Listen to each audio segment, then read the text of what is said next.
Welcome back, everybody. We're here again with Jason Anderson of Expedience Software. Hi, Jason. Hi, Megan. Hi, great to be with you today. Thanks, everybody, for joining us. So today, we want to kind of jump right into a topic that we touched upon in the past. And I've been really excited about talking about this because I think it's going to be super helpful for people to hear before they, kind of take some next steps in their own proposal automation software and using generative AI as a tool. There does seem to be some misconceptions and misunderstandings around, Microsoft Copilot in general. It just seems to be common. So if it's okay with you, we'll just kind of talk all about that today. I think people who do write proposals for their companies, really need to understand Microsoft Copilot and how it can be a useful, helpful, sometimes crucial tool for them to have.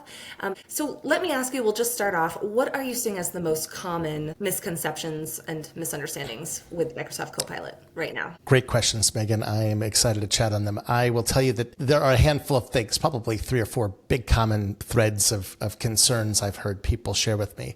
The first is just that it's not very helpful. What it produced for me wasn't usable, wasn't what I needed. And that was their experience, so I hate to call that a misconception. It's just to label that output as the only outputs that can be achieved with this technology is the misconception. The second is around security, there's a concern or an expectation or an understanding that somehow what I put into Copilot is exposed outside of my organization. And certainly with other tools, online tools, ChatGPT and the free versions, etc., you're very much doing so. You're training the AI model as you interact with the tool, and the information you share is available in those tools, but not in Copilot. I'll talk more about that as well. But the third big challenge is, or concern or misconception, the inability to focus or train the results, and train what it looks at when it produces results for you. That Copilot can't be tamed or can't be directed is the third big misconception. And I think the fourth is around the creation of Copilot tools, creation of agents and other elements, that you have to be a developer, you have to be a programmer, you have to be some techie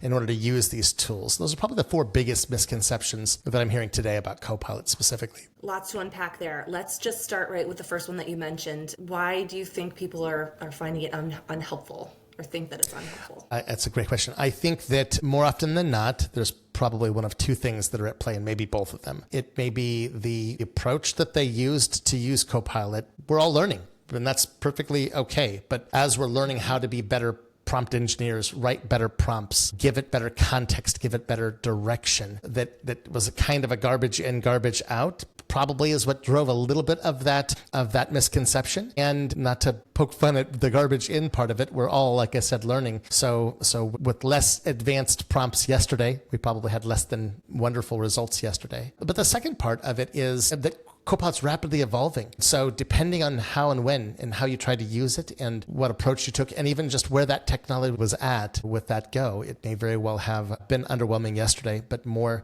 impactful today. And that's why I think it is a misconception that it's not helpful, even if that was your results yesterday. See.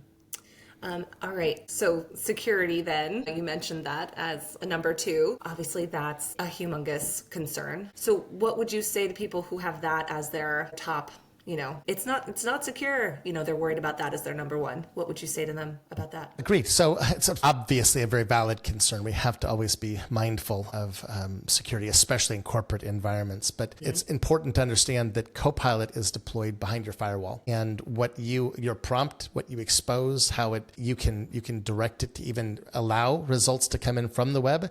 But in no cases does what your content never is exposed outside of your domain, outside of your organization, from behind your firewall. So it's completely secure. It's just kind of a misunderstanding on the technology. While there are other tools in the market, again, that absolutely, you could go online and use other generative AI tools that would expose your content. Copilot is not in that same... That's huge. That's huge for people. I really hope people can take home that message that it is secure, because I would hate to see people not taking advantage of this technology because of that. Lots more to talk about that. We could probably do a whole podcast just about that. Maybe we will. So thirdly, I believe you said that, people are under the impression that Copilot can't be controlled. What would you say about that misconception? It's, again, this may very well be just a matter of iteration, but Copilot today has the ability to create agents. And these agents are a focused data set of which the results could be pulled from when it does analysis, when it provides content for you. So what I've seen a lot of customers do is create, for example, if I wanted to have a Copilot source for me content that I've written on an old proposal, I can create an agent, which is in essence a folder on SharePoint with some instructions and some rules to guide Copilot that would allow us to really direct the results from Copilot directly to that folder on SharePoint. So again, it can't be contained. It goes all over the map. Probably has something to do with the way they've tried to use it historically. And again, maybe it was all that Copilot could do at that time, but with Copilot agents, it can be highly directed and highly controlled. And with regards to Microsoft Copilot agents, what is involved in that exactly? To create one? Yes. Okay. I thought that's where you're going. I want to make sure I understood your question. So I've actually got on our website, on the Expedience website, we have a video, a little how-to video walking through the exact steps. Super, super easy. But what you'll find is this: you do not need to be a developer to create a Microsoft Copilot agent. It's a very step-by-step kind of process. You can launch that process from within SharePoint and simply say, hey, here are the folders I want to use, make an agent. It then kind of steps you through the process of giving that agent some rules and some instructions.